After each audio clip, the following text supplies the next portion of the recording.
बिस्मिल्लाहिर्रहमानिर्रहीम। अस्सलाम वालेकुम। आज मैं आप लोगों के साथ बीफ अंडा कोफ्ता की इतनी आसान और मज़ेदार से रेसिपी शेयर करने लगी हूँ। आज की रेसिपी में ना तो हम कोफ्तों को स्टीम देंगे और ना ही इनको हम फ्राई करेंगे, फिर भी हमारे कोफ्ते इतने मज़ेदार, नरम और जूसी बनेंगे।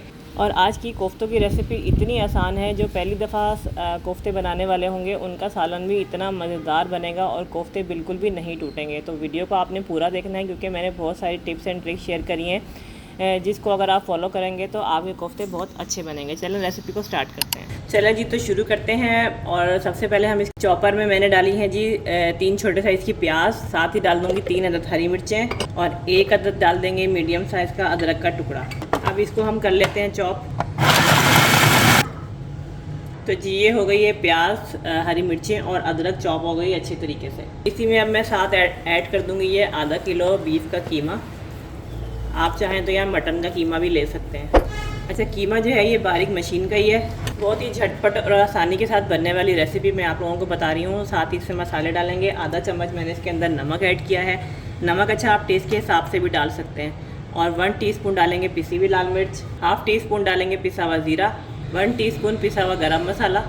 कोफ्तों की बाइंडिंग के लिए मैं यहाँ पे ऐड कर रही हूँ इसके अंदर चनों का पाउडर 2 टेबलस्पून। अगर आपके पास चनों का पाउडर नहीं है तो आप इसके अंदर बेसन को थोड़ा सा भून के वो भी डाल सकते हैं। अब इसके अंदर मैं ऐड कर रही हूँ ये ब्रेड के स्लाइसिस। ये मैंने पानी में जो है सोक करके और उसका पानी निचोड़ के फिर इसके अंदर ऐड किया है। अच्छा, हरा धनिया डालना भूल गई थी, अब इसमें साथ ही डाल देते हैं हरा धनिया। अब इसका कवर लगाते हैं और इसको दोबारा से हम चॉप कर लेते हैं एक दफ़ा और, ताकि सारे मसाले अच्छे तरीके से मिक्स हो जाए। कीमा अच्छे से पिस चुका है। अब इसको इस बॉल के अंदर निकाल देते हैं। इसको अच्छे से मिक्स तो हो चुका है, लेकिन एक दफ़ा हाथों की मदद से इसको अच्छे तरीके से मिक्स कर लेते हैं। इस स्टेज पे आप इसमें नमक मिर्च चेक कर सकते हैं। अगर आपको नमक कम लगे थोड़ा सा नमक और ऐड कर लें। वैसे तो इसमें जो क्वांटिटी मैंने आपको बताई है वो नमक मिर्च इसके अंदर परफेक्ट है। कोफ्ते बना लेते हैं जितनी क्वांटिटी में हमें बनाने हैं साइज़। हल्का हल्का सा हाथों में पानी लगाएंगे, कीमा उठा के हाथों पे इस तरीके से हमने इसको प्रेस करना है। इस तरीके से करने से ये होगा, जब हम कोफ्तों की बॉल बनाएंगे ना इस तरीके से, तो इसमें किसी किस्म का कोई भी क्रैक नहीं पड़ेगा और हमारी बॉल कोफ्ते की बहुत अच्छी बनेगी। ये देखें, इसी तरीके से मैं ये सारे कोफ्ते रेडी कर लेती हूँ। तो अब हम कोफ्तों की ग्रेवी रेडी करते हैं। उसके लिए मैंने 1 कप ऑयल गर्म होने रखा है। ऑयल अच्छे से गर्म हो गया। इसमें डाल दूँगी मैं 4 मीडियम साइज़ की प्याज। मीडियम स्मॉल साइज़ की जो प्याज होती है ना छोटी, वो लेनी है आपने। तो 4 अदद इसमें प्याज डाल दी और प्याज को हमने करना है गोल्डन ब्राउन। तो ये प्याज ज़रा अच्छे से ब्राउन हो जाए फिर दिखाते हैं आपको। तो जी प्याज हमारी ब्राउन हो चुकी है। इसको अब मैं निकालने लगी हूँ। और इस सारी प्याज को निकालने के बाद हमने इसका एक पेस्ट रेडी करना है।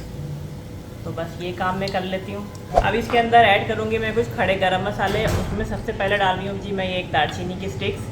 इसमें मैंने ले ली हैं लौंग, छोटी इलायची 2-3 और 1 बड़ी इलायची और 5-6 काली मिर्चें। हाफ़ टीस्पून डालेंगे सफ़ेद ज़ीरा। इसको हल्का सा कड़कड़ाएँगे ऑयल में। साथ ही इसमें ऐड कर देंगे 2 टेबलस्पून लहसुन अदरक का पेस्ट। अदरक लहसुन डालने के बाद हमने थोड़ी देर इसको भूनना है, ताकि लहसुन अदरक का कच्चापन ख़त्म हो जाए। अब ये जो प्याज का पेस्ट हमने बना के रखा था ये इसमें ऐड कर देते हैं। अब इसमें मसाले जाएंगे। मसालों में सबसे पहले मैंने ली है 1/4 टीस्पून हल्दी, 1 टीस्पून पिसी हुई लाल मिर्च आप टेस्ट के हिसाब से डालेंगे, और 1 टेबलस्पून भर के डाल रही हूँ मैं कश्मीरी लाल मिर्च। ये सिर्फ कलर के लिए होती है, इससे सालन का बहुत अच्छा सा कलर आता है। 2 टेबलस्पून भर के इसमें ऐड करेंगे पिसा हुआ धनिया, 1 टीस्पून जाएगा नमक, 1 टीस्पून डालेंगे पिसा हुआ ज़ीरा। अब इन मसालों को डाल के हमने इसकी भुनाई करनी है। थोड़ी देर इसको भून लेते हैं अच्छे से, ताकि मसालों का प्याज से कच्चापन ख़त्म हो जाए। अब ये सारे मसाले वगैरह डाल के मैंने 2 से 3 मिनट इसको मसाले को थोड़ा भून लिया था, लेकिन हमने इसकी ज़्यादा भुनाई नहीं करी है। अब मैं इसके अंदर ऐड कर रही हूँ आधा कप दही का, और दही को अच्छे तरीके से फेंटने के बाद हम इसके अंदर डालेंगे थोड़ा सा पानी डाल के। जैसे ये दही वगैरह, ये दही इसमें लगी हुई है ना, तो इसको भी पानी डाल के और हम इसमें डाल देंगे, क्योंकि हमें एक्स्ट्रा पानी की ज़रूरत नहीं पड़ेगी।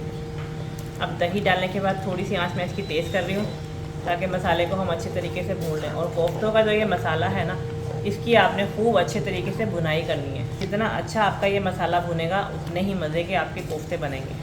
इस मसाले को अब मैं अच्छे तरीके से भून रही हूँ। अब ये देखिए जी मसाला हमारा इतना अच्छा सा भुन चुका है। सारा जितना भी ऑयल था ये सेपरेट होकर ऊपर आ चुका है।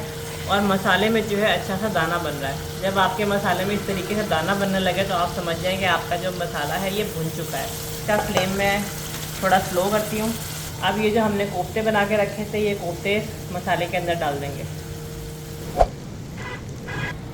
आधा कप के करीब मैं इसके अंदर पानी ऐड करूँगी और इसको हमने हल्की आंच पे भी ऐसे ही बगैर हिलाए पकाना है।